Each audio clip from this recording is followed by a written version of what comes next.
Yo, is she not responding to you? Does she take 24, 48 hours to get back to you? When she cancels on you, does she not go out of her way to reschedule and rearrange her plans? Okay, because if she's not doing that, she's disrespecting you, brother. That's the truth. She's not playing games. She's disrespecting you. Okay? And that's, you know what, there's reason number one why she's not for you. Because in this video, I'm going to give you 5 reasons. 5 real reasons that you can pick up right now if they're there to understand that she's not the one for you, man. All right? So here's reason number 1. She's playing games. She's disrespecting you, dude. If she's playing games, she's disrespecting you.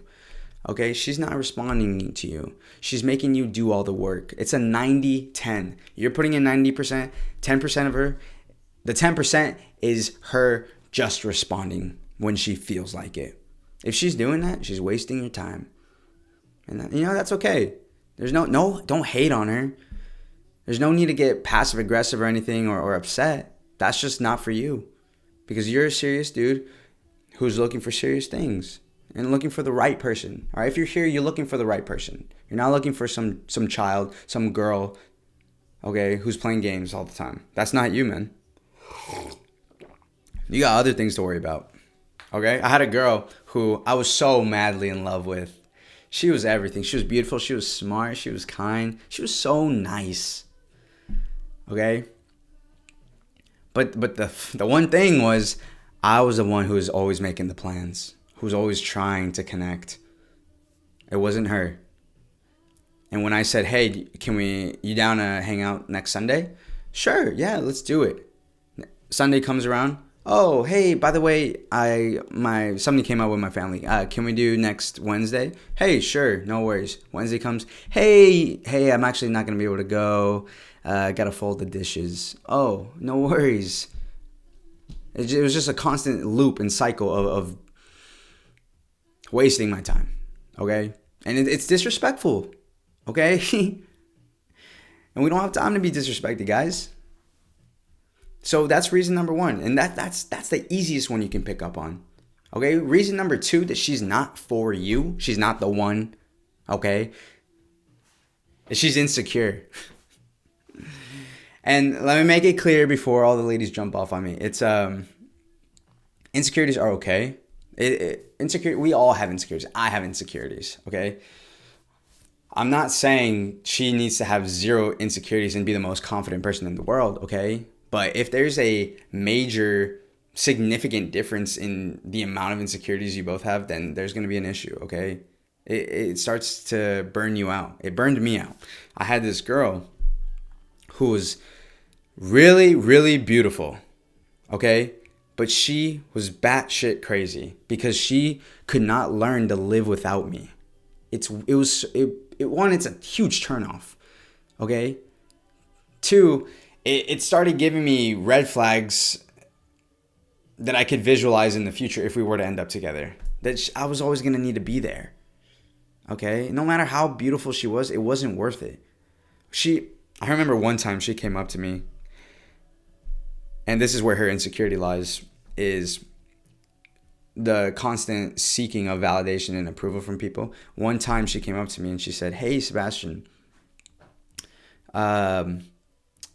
why aren't you looking at my Instagram stories? What? Excuse me? That, to me, said everything it needed to say. Is this person's insecure? Okay, is she gonna be able to live without me if we are dating? Probably not. I'm always gonna need to tend to her needs, to her wants, and that is a life not well lived, brother. You don't want that.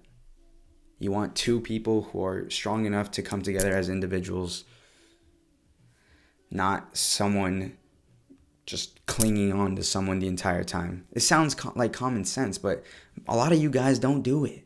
I didn't do it. So reason number 2, she's insecure, all right? And her life revolves around social media, perhaps. Keep an eye out for that, all right? Especially nowadays. Reason number 3 that she's not for you is she's not available, man. I can't make this more clear. It sounds like obvious, right? But if she's not available, then she's not for you. End of story. I don't care if there's a goalkeeper. Just because there's a goalkeeper doesn't mean I can't shoot. No, fuck that. You can't. You shouldn't. One, it's disrespectful. Two, you're gonna be a home wrecker if it does work out. And three, even if it does work out, let's say it does work out, okay? The girl that you do end up with, she's gonna need months, years maybe, to process what happened. You know, it's really difficult for someone to just transition from one guy to another. Okay? So you're gonna have the burden of dealing with those emotions, those negative emotions, all right? She's not, more likely than not, she's not gonna be present with you. And is that someone you wanna be with? Is it? I made the mistake of chasing someone who's been in a 10-year relationship.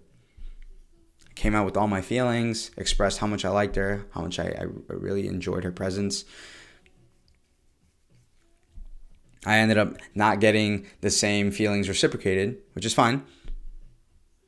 All right, but I should have known sooner. I don't know why it took me till then to realize, but I should have known that it was never even worth the chase. I could have saved myself months of stress and anxiety and wondering if she's going to text me back if I had just let go sooner, knowing that she was clearly not committed. And if she's not willing to take the leap for you, she's not it. She's not it. Don't hate her for it. She's just not it. So reason number 4 is there's a misaligned ambition, brother. There's a misaligned ambition here, okay? And let me make it clear that we all have different wants and desires and, sure, ambitions in life. But if it's significantly misaligned, there's going to be a problem. And the reason I say this is because I've experienced this, all right? Let's say you are someone who likes to really stay in. You really treasure valuable time with your significant partner, and you don't really find the need to go out and to meet people and explore new things.